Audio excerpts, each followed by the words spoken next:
méga annonce pour le prolongement du REM à l'est de l'île de Montréal. Ça va avoir un impact majeur sur l'immobilier dans le secteur. Le projet est gigantesque.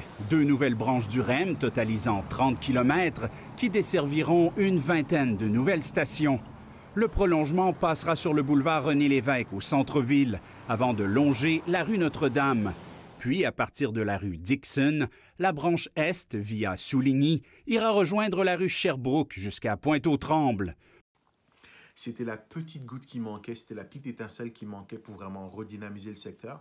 Si vous avez suivi un peu les actualités, il y a eu 3 méga annonces cette année, il y a 3 méga événements cette année qui vont avoir un impact majeur sur l'Est de Montréal, qui a toujours été un peu le secteur un peu pauvre, un peu négligé. Les quartiers centraux se portent très bien, le West Island est très riche, mais l'Est a toujours été un peu le parent pauvre. Ce qui vient d'être annoncé va avoir un impact majeur à cause des 3 éléments suivants. Le premier, en début d'année, le gouvernement a annoncé un budget de 200 millions pour décontaminer les sols. L'Est a toujours été en prise avec des problèmes de contamination de sol parce qu'il y a une grosse industrie pétrochimique lourde dans le secteur. L'avantage maintenant de ce 200 millions, c'est que ça va permettre de décontaminer des sols et donc rendre des projets résidentiels viables et donc attirer l'intérêt des promoteurs immobiliers. Deuxième élément qui rend le secteur super intéressant, deuxième élément qui était annoncé cette année, qui est arrivé cette année, vous l'avez sans doute remarqué, c'est le COVID. Le COVID, ce que ça vient faire, c'est que ça vient augmenter le volume de commerce en ligne. Qui dit commerce en ligne dit besoin de centres logistiques pour tout stocker et tout distribuer vers l'île de Montréal.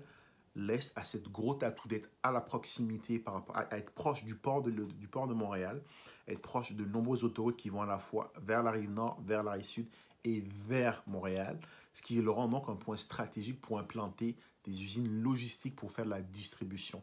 Donc, le COVID, forcément, va avoir un gros impact positif sur l'Est de Montréal. Et maintenant, le troisième point, qui était cette annonce majeure, qui est le fait que le REM va être prolongé à l'Est de Montréal, qui fait que finalement, ça va attirer une population résidentielle qui va vouloir aller vers le secteur.